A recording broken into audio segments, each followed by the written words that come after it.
Uma das ideias mais antigas na civilização ocidental é essa unidade de todas as coisas, essa noção de que tudo está interligado, que existe uma razão central para tudo.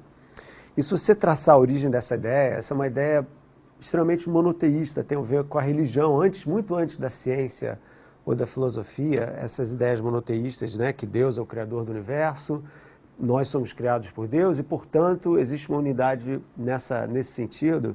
Essas noções religiosas elas foram se filtrando pela Grécia Antiga na filosofia e influenciaram as primeiras ideias filosóficas dos chamados filósofos pré-socráticos, que procuraram por essa unidade de todas as coisas. Fizeram esse tipo de pergunta, por exemplo, do que o mundo é feito. E essa noção depois ela foi se tornando cada vez mais matemática, com Platão, por exemplo, outro super importante filósofo grego.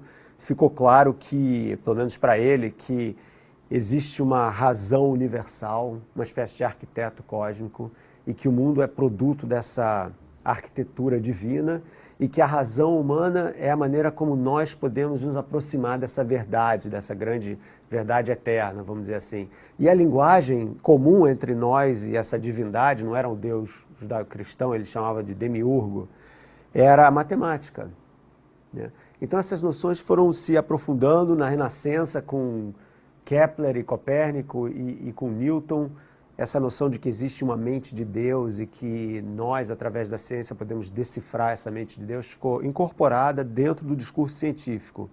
Avançando alguns séculos, a gente chega no século XX com Einstein, que passou os últimos 20 anos da vida dele buscando justamente por essa teoria unificada ou teoria final.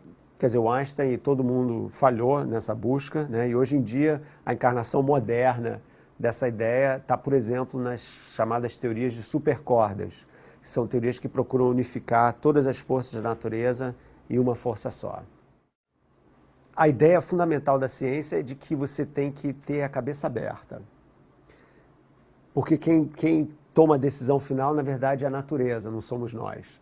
Então, tem umas pessoas que criticam um pouco essa noção de que essas teorias de supercordas, hoje em dia, são mais dogma do que realidade. E o meu livro certamente critica elas dessa forma também, de uma forma um pouco mais profunda, que não é só a busca por uma teoria que unifica todas as coisas que não faz sentido, muito mais séria é a tal da busca por uma teoria final, tá? Que é, na verdade, o tema mais importante do livro, que basicamente afirma que nós seres humanos aqui, superpoderosos, podemos, com a nossa razão, entender tudo sobre a realidade da natureza, sobre o mundo natural. E eu acho que essa postura é filosoficamente errada, né? E a razão é a seguinte, uma das razões que eu dou é a seguinte, é muito simples. O nosso conhecimento do mundo depende de como a gente olha para esse mundo. E como que a gente olha para o mundo? Bem, com os 5 sentidos e com os nossos instrumentos, microscópios, telescópios e uma porção de outros aparelhos de detecção, vamos dizer assim. Ora, é claro que existe muito mais do mundo do que a gente pode enxergar. Por exemplo, agora aqui nessa sala está cheio de radiação eletromagnética infravermelha, ultravioleta, que a gente não vê, o que não significa que ela não seja real.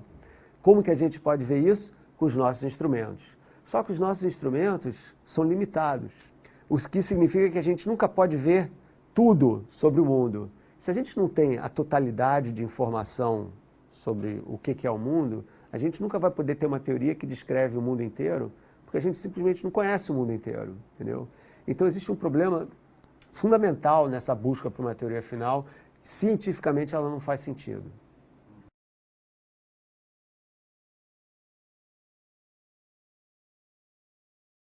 Um dos pontos mais importantes nesse meu livro é que eu apresento, introduzo, vamos dizer, essa noção de humanocentrismo, né? Que é justamente para ser contraposta com o antropocentrismo, que era típico da Renascença e antes disso da Idade Média. Com 400 anos de ciência, a gente foi ficando cada vez menos importante, né? Era uma humilhação atrás da outra. Então, primeiro, a Terra saiu do centro e o Sol virou o centro. Depois, a nossa galáxia, que também até 1924 achavam que era a única que existia, não é a única que existe, é uma entre centenas de bilhões de outras galáxias. Então, quer dizer, nós somos, assim, o lixo que fica embaixo do tapete, né? Por outro lado, e aí é que entra o humanocentrismo, o que a gente está aprendendo com a ciência moderna? Quando a gente começa a pensar sobre a questão da vida, e a questão da vida em outros planetas, e a vida no universo como um todo, o que a gente está vendo é o seguinte: olha para o nosso sistema solar. O que a gente vê são planetas belíssimos, fascinantes, mas mortos. Se existir algum tipo de vida em Marte ou numa lua de Júpiter chamada Europa, vai ser uma vida muito, muito primitiva, tipo bactérias, seres unicelulares, no máximo. Então, o que a gente está aprendendo é que a Terra é um planeta extremamente importante, extremamente raro, quase que um oásis sagrado, entendeu? Numa galáxia que é extremamente hostil à vida, o espaço é extremamente hostil à vida. Você sai aqui da Terra, acabou, entendeu? Temperaturas baixíssimas, não tem atmosfera, nos outros planetas a mesma coisa.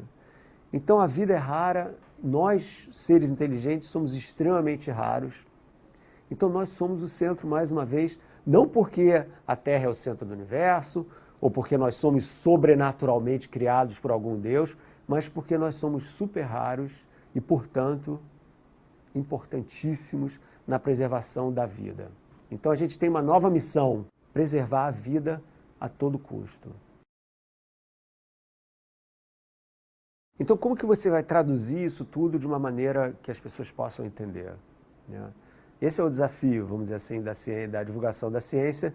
E o que você tem que fazer é você tem que... Bom, tem vários truques, né, vamos dizer assim, mas um deles é você usar metáforas, analogias, trazer as questões da ciência para a vida diária das pessoas, de forma que elas possam se relacionar com o que você está falando. Eu gosto sempre de lembrar que o Galileu, que é o primeiro cientista moderno, né, vamos dizer assim, foi um grande divulgador de ciência. Os livros dele foram escritos para o público em geral, usando diálogos e personagens. Quer dizer, o cara era um mestre da divulgação científica, porque ele sabia que uma boa ideia, que não é bem apresentada, jamais vai ser acreditada.